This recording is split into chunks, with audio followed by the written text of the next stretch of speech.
Hello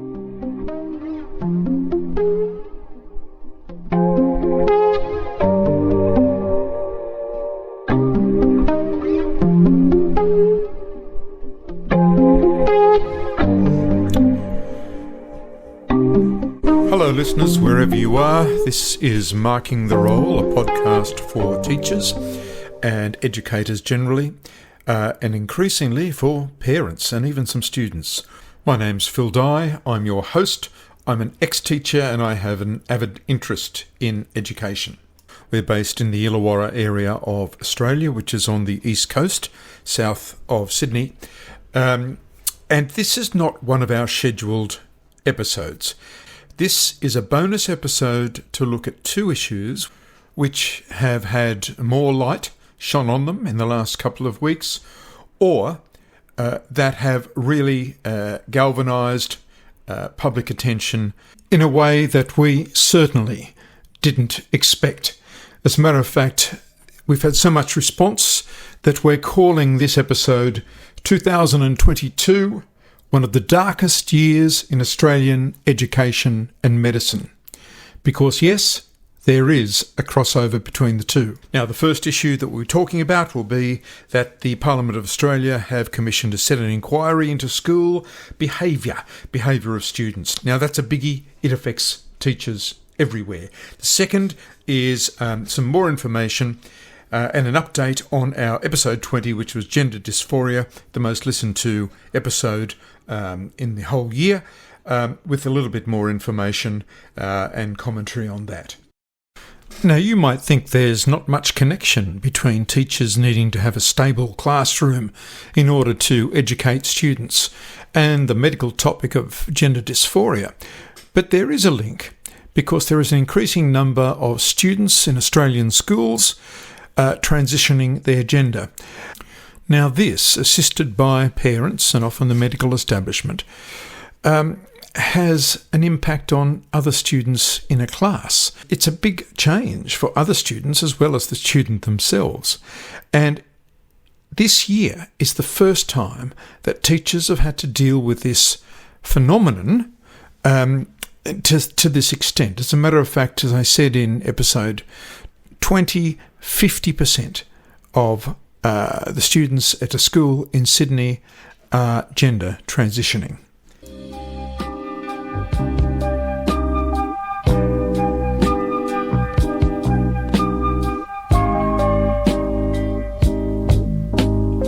First, I want to let teachers know who are listening that the Parliament of Australia have put forward that there's going to be a Senate committee to investigate the effects of disorderly classrooms on student learning and on teachers.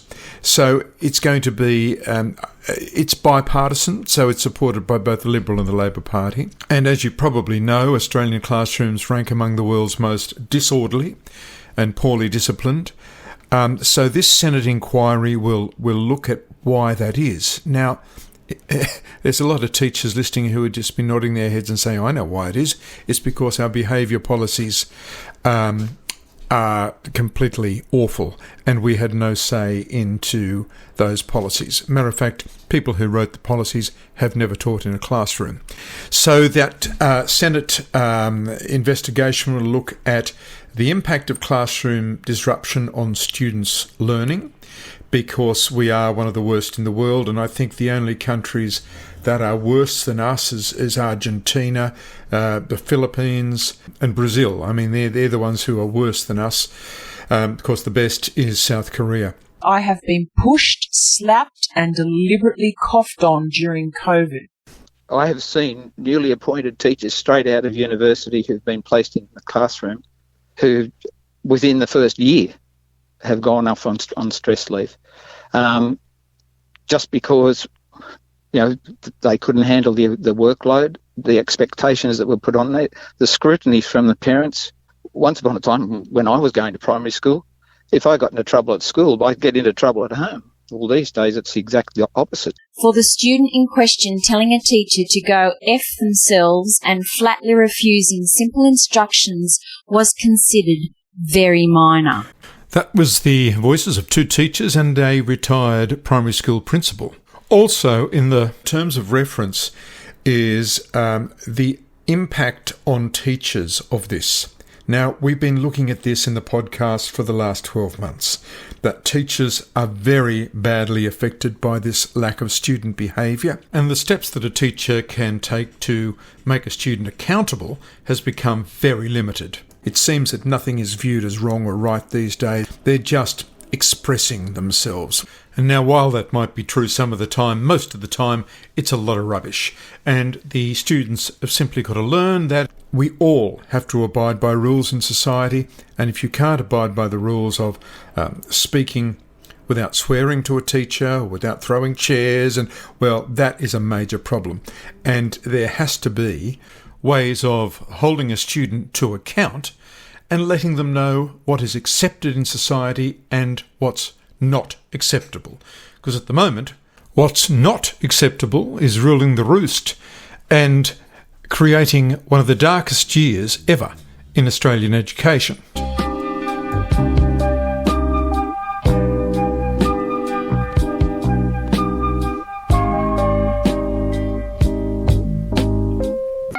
Now, everyone can put in a submission to this Senate report. Teachers can, even students can, parents can, and not just parents of those who may be smaller groups within the education community. I know that there will be parents from the disabled community putting in submissions, but what is needed are submissions from parents who don't fall into the disability community, because it is true that 40% of all of the behaviour problems in Australian schools are coming from students with a disability. Now, that doesn't mean that there shouldn't be students with a disability in a mainstream class. Most disabled students are fine. But there are some who, because of their disability, create massive behaviour issues. Teachers know that. The students know that. The students aren't silly. And it's time for perhaps some of those parents to get into reality that their child is not suitable to a mainstream class. And the people who write our behaviour policies and our inclusion policies to also get a small dose of reality. So, the submission date is the 31st of March 2023. You can make submissions up until that. We'll make sure that there is a link for submissions on the Marking the Role website and make that very obvious to you so that you can make a submission about this, because no doubt there'll be lots of individuals and groups who are favouring the current behaviour policies, especially those individuals and groups who come from a so-called progressive perspective. But, of course, we need other voices in that mix as well. You're listening to Marking the Role, a podcast for teachers and anyone interested in education. You can keep the podcast going by becoming a member or making a small donation through 𝗏𝗏. Just go to markingtherole.com.au and click on the yellow coffee cup.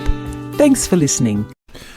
Now to the second part of this bonus or postscript episode, and we're going to be looking at the gender dysphoria episode and adding a little bit extra. This little section, I want to clarify our position on gender transitioning. I thought we'd made it clear, but for some people we hadn't. Look at some of the feedback that we've received on this issue, because teachers are pretty concerned about it, and look at some of the new information that's come to light in the last few weeks and what can be done about this issue. Now, first of all, to clarify our position, we're not transphobic. If someone wants to transition and they're over the age of 18, or realistically they should be over the age of 25, that's when the brain, decision-making part of the brain is fully developed. But, with our legal system, yes, over the age of 18 is fine. If they want to do that, good on them, and they can go ahead and do that. We have no objection. I've met 2 transgender people in my life, and they were lovely people, but they didn't begin the transition phase until well after 18 years of age. Our position is that minors, anyone under the age of 18, should not be given any transitioning hormones, any puberty blockers, any surgery at all. And all of that should begin after the age of 18 if the person still wants to transition. This gender-affirming philosophy for school students, for people under the age of 18, for those even who are 10 and 12 years old, I'm afraid to affirm what a 12, 13, 14-year-old says as being definite and being true for them and being absolute in their life is going too far. To be honest, I don't know whether I knew what I was doing in my life till, well over 20. Certainly in my teens it was a little bit chaotic.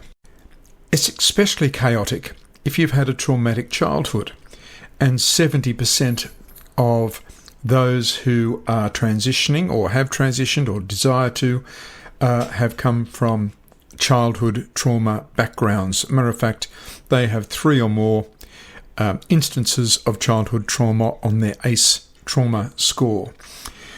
So with that in mind, we disagree with any transition under the age of 18. And what's happening is that gender-affirming specialists all over Australia are not looking at the past childhood trauma. They're not looking at trying to heal that. They are simply jumping on the gender transition answer. And the Royal Melbourne Children's Hospital Gender Clinic, under the guidance of Associate Professor Michelle Telfer, are world leaders in the field of transitioning for under 18s, and they fully understand that the child has had immense trauma in their life. Here are her words. The young people we see experience distress in all aspects of their life, in many different domains, at home, at school, extended family, so forth. For those who aren't well supported or have had severe problems with bullying or other issues, we see really marked distress. We see high rates of depression and anxiety, and we also see rates of self-harm at about 50% of adolescents who aren't well supported, and 30% of adolescents attempt suicide at some stage in adolescence when they're not well supported. So the consequences are really severe. Okay, so the gender specialists understand this all too well, and these kids have had trauma all the way through their lives, and suddenly there's this answer of gender transitioning. I'd ask why this trauma isn't investigated. Often the trauma is ongoing, the depression is not going to stop, their anxiety is not going to stop, the abuse that they may still be suffering at home is not going to stop, and the past history is not going to be addressed. And while Michelle Telfer and her team pride themselves on being multidisciplinary, another multidisciplinary team at Westmead Children's Hospital, and this is also from their gender service with the lead author 𝗂𝗃𝗁𝗂𝗀, found that yes, what Michelle Telfer was saying is correct, but there was also post-traumatic stress disorder, personality disorders and psychosis, and elevated rates of autism diagnosed. And that Westmead study also found that with all of this happening in the kids' lives, or that had happened, few of the families rated themselves as being in a clinically severe range on self-report. So in other words, the families thought that all this was normal. I'm afraid it's not.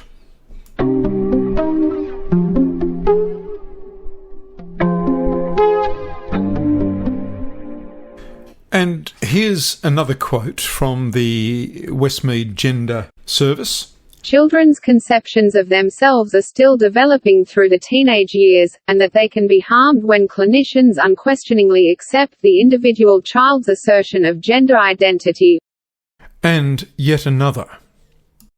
individuals with gender dysphoria need access to psychological support from impartial practitioners who do not subscribe to gender identity ideology and are able to help people explore their thoughts and feelings about their sexuality and the underlying cause of their gender dysphoria.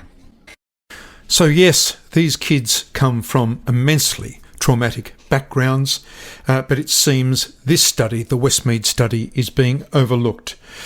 It reminds me that, as I said in previous episodes, when I pulled all my hair out when I was 14 as a result of my childhood trauma, the doctor then, when my mother took me to the doctor because I was virtually bald, the doctor gave me cream to rub on my head.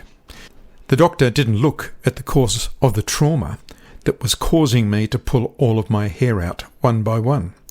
Indeed, I didn't tell the doctor, nor my mother, that I was pulling my hair out one by one because I was so scared as to what would happen to me if my mother found out. And as a child of 14, I didn't link my childhood trauma with pulling my hair out. Indeed, I thought every household was like this. You would hope in 2022 medical practitioners would be far more sophisticated and look to deeper causes rather than just prescribing cream. Gender transitioning is the equivalent of the doctor giving me cream to rub on my head. All of the causes of the trauma continued. They didn't stop, continued well into my teens, late teens, until my mother died.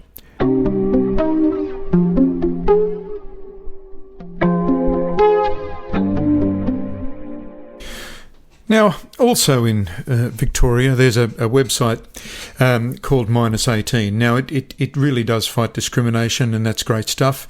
But it's really aimed at the under-18s. And look, all of the colours in the rainbow flag, it's fine to be giving education about that. But when it comes to the T letter in the rainbow flag, for under-18s involving puberty blockers, cross-sex hormones and surgery, we draw the line at that. But it's not overly promotional of that. But one thing from their website got me. It says, through a preventative model of mental health support, we tackle social isolation by creating fun-filled spaces where LGBTQIA+ young people belong and are celebrated.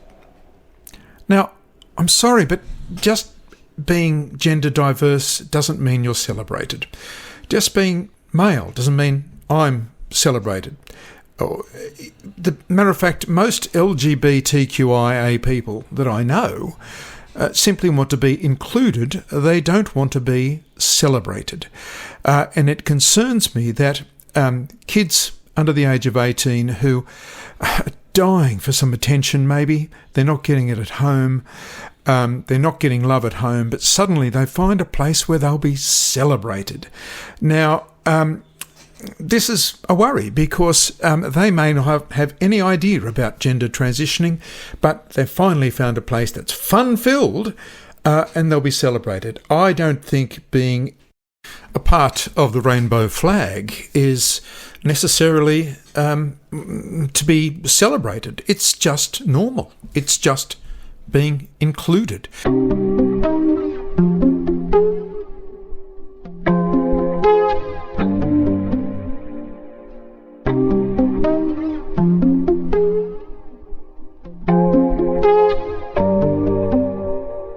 Now, if you're going to celebrate your sexual diversity on the -18 site, all the other parts of the rainbow flag, that's okay. It doesn't involve puberty blockers, cross-sex hormones and surgery.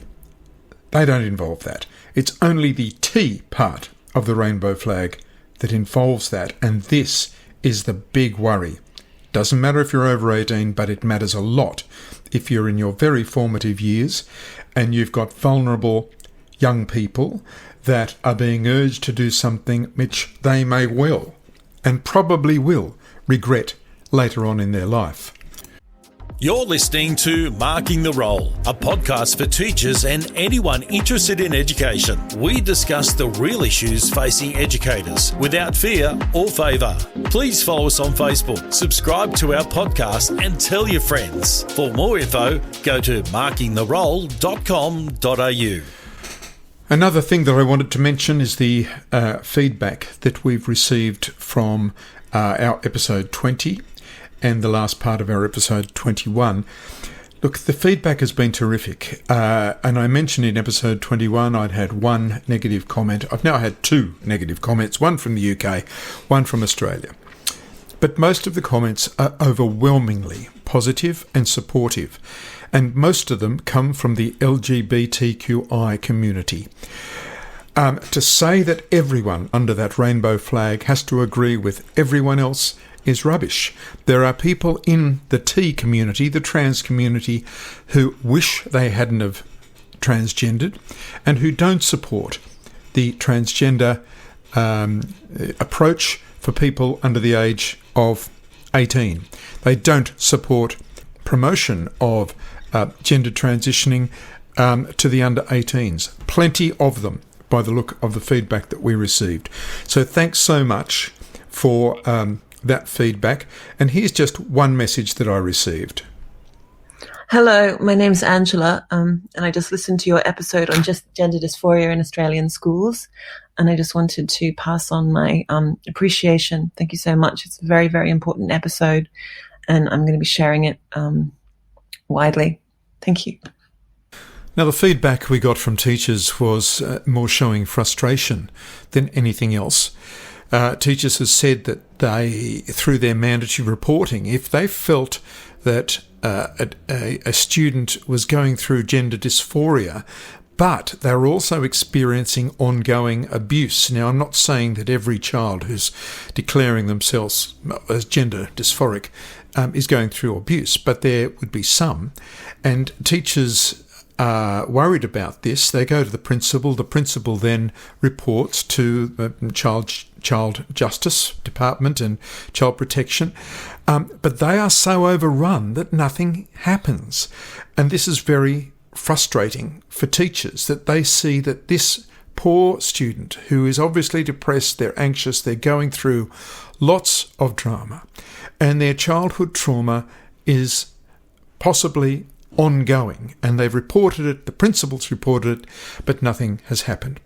This is made even more frustrating when on the 6th of December there was a tweet now deleted from Georgina Harrison, the Department of Education Secretary in New South Wales, stating that $24.7 million had been spent on a digital platform so that all students would have access to everything that they've done at school digitally. Now, that 24.7 is fine, Georgina, but when there is not enough staff in the Department of Justice, Children's Justice and Child Protection to ensure that the students that are being taught under the Department of Education banner are safe, then I think that $24.7 million could have been spent in a better way.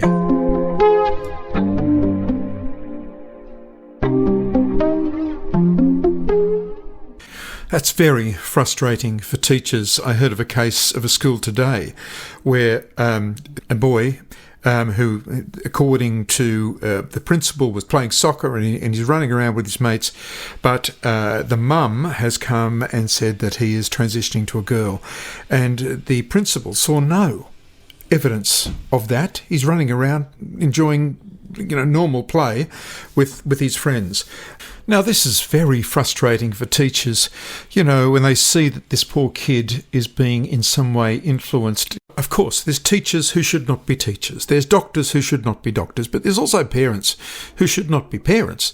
So teachers are very frustrated in what they are seeing in regards to this whole issue of gender dysphoria. This frustration is made worse when there is research coming out all the time, like the one that just came out only about a month ago from Professor of Medicine Mark Garner from Harvard University, who said this. Woefully little safety data are available for the likely more vulnerable younger population given these drugs as puberty blockers. The prudent and ethical use of such hormone suppression agents in the younger population should demand that every pubertal or pre-pubertal child be part of rigorous clinical research studies. These studies should evaluate both the short-term and longer-term effects of these agents to better define the true risks and benefits rather than relying on anecdotal information. So there is lots of research coming out that's saying, hey, yes, it might have been done on sheep, but we're now looking that there is so little studies done with humans that we should stop the whole process. Now, if I can find this research, then surely the medical community can find the research. Surely the politicians can find the research. It's not hard to find.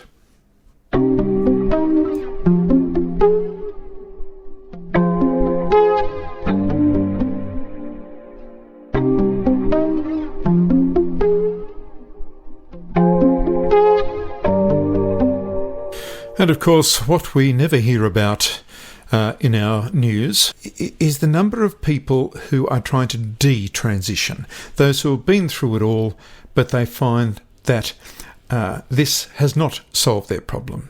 And they're trying to now detransition back to what they were originally born as. Here's Chloe. I was only 12 years old when I told my parents that I was a boy. Like many parents in that situation, they didn't have a clue what to do. They were scared and desperate for answers. They wanted what every parent wants for their child, for me to be okay and thrive. At 13 years old, on the advice of so-called medical professionals, I was put on puberty-blocking medication, and only a month later, I was given my first testosterone injection. The gender clinic presented my parents with the classic false dichotomy regarding children with gender dysphoria. Would you rather have a dead daughter or a living son? Given these options, what loving parent wouldn't choose to transition their child? Scared for my life, my parents were prepared to sign anything the doctors asked. This was not informed consent. It was a decision forced under extreme duress. At 15, I went under the knife for a radical double mastectomy, the kind that breast cancer patients get. This was after I was sexually assaulted at school by a male student. I was afraid, and I couldn't wait to finally protect my body from the threat of further molestation. At 16, I finally realized what happened to me, and that I had made a huge mistake. I realized the beauty of motherhood was stolen from me by medical professionals who my family entrusted me to. I realized after maturing a bit more that a child does not in fact know who they are at 12 years old. I realized that I wanted to be what I always was, and forever will be, a woman. My parents were shocked and felt like they failed me on every level imaginable. Even the medical professionals who got me into this mess now have no idea what to do with me, and they refuse to help me. It almost killed me, as it has killed many who regret transition. All children deserve better.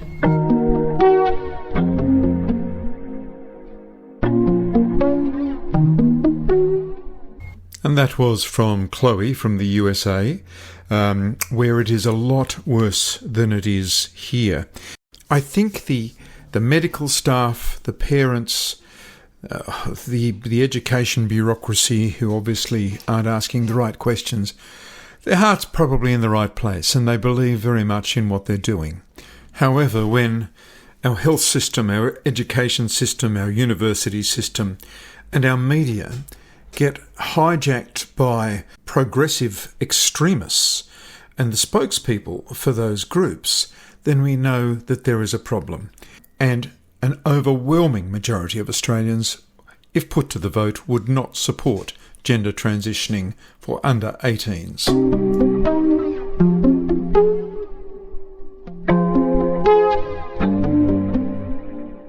So, what can be done about all this?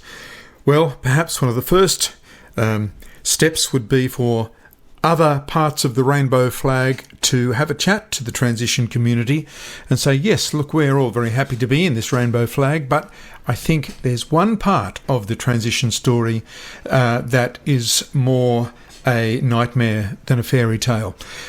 This idea of transitioning for children while they're at school and under the age of 18. They can't drink, they can't go and gamble, they can't get a tattoo, but they can go and change their gender.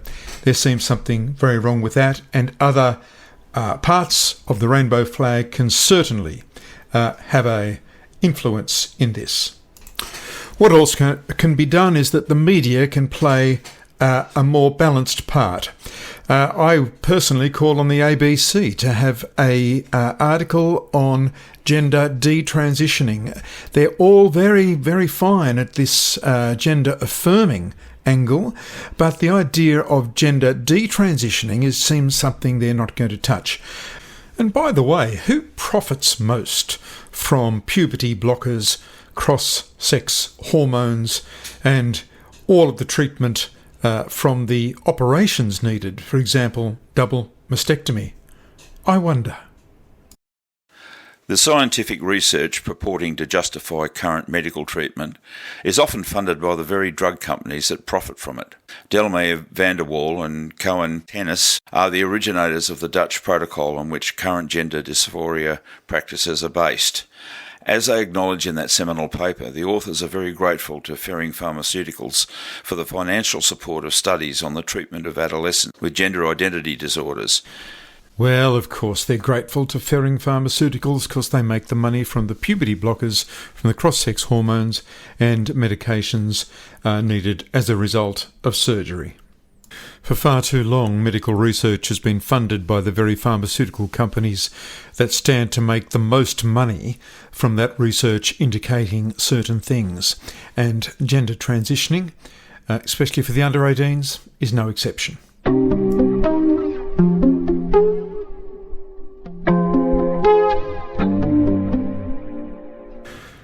And finally, perhaps our premiers, our health ministers, our education ministers in states around Australia should have a read of the research themselves. They can't rely on their lackeys just to give them information, because a lot of our departments are driven by progressive extremists. Now, it's fine to be progressive, but there is extreme progression, and it seems that there is a lot of that in Australian bureaucracies. I know there's a lot in departments of education around the country. If we are going to avoid one of the darkest times in Australian medical history, and because of the crossover, a dark time in Australian education history, then we have to stop this promotion of gender transition to the under 18s and school-age kids. We've had many dark days in medical history. One of the darkest in Australia was with thalidomide, a drug that was given to pregnant women to stop their nausea. Worldwide, it resulted in the birth of 10,000 babies who were extremely disabled, born with no arms and legs. And an Australian doctor, William McBride, discovered that this was being caused by the drug thalidomide, which was being widely prescribed here in Australia. A disaster. Another disaster from around about the same time, 1940s and 1950s, was when doctors prescribed smoking to women, mainly women, in order to avoid depression and to help weight loss. Now, this was influenced by tobacco companies, mainly in America, but it certainly reached here. My mother was prescribed 20 cigarettes a day when I was 5 years old to combat depression. A couple of years later, I remember being in the doctor's surgery at the time, and the doctor upped it to 40 cigarettes a day until a few years later it went up to 60. Of course, she got emphysema. But that's what the doctors were doing. That's what they thought was best practice. Again, A little bit later on, they stopped the lobotomy program, which was where a Dr. Freeman would do lobotomies. Now, a lobotomy was he used an ice pick actually to go through the eye in order to carve out parts of the brain which were causing mental illness. He did this with children. He did it with adults. He did it with the sister of the then President of the United States, John F. Kennedy. The poor woman then could not eat, talk, or walk, and lived out the rest of her life in various asylums. So there has been many medical disasters in the past 100 years, and it's highly likely that the gender transitioning of young people, under 18s, school-aged children, within the next 20 years will be one of them. And we'll be looking back at this time as one of the darkest periods in Australian medical history. The USA is far more advanced than we are, but we only have to wait probably another 3 years till we see the avalanche of detransitioners, those who are sorry for what they've done, they don't feel comfortable, it hasn't fixed their trauma, and they're trying to go back to the way they were born. I'm going to let a detransitioner, Cat Cattinson from the USA, just round up this episode. My name's 𝗙𝗲𝗃. You've been listening to Marking the Role, a special bonus episode. I'll see you sometime in 2023. Some very loud voices, trans activists within the community are really speaking for people who are not trans identified and trying to basically construct the narrative about all of society based on like this small minority group. And I think that's really dangerous for, young impressionable people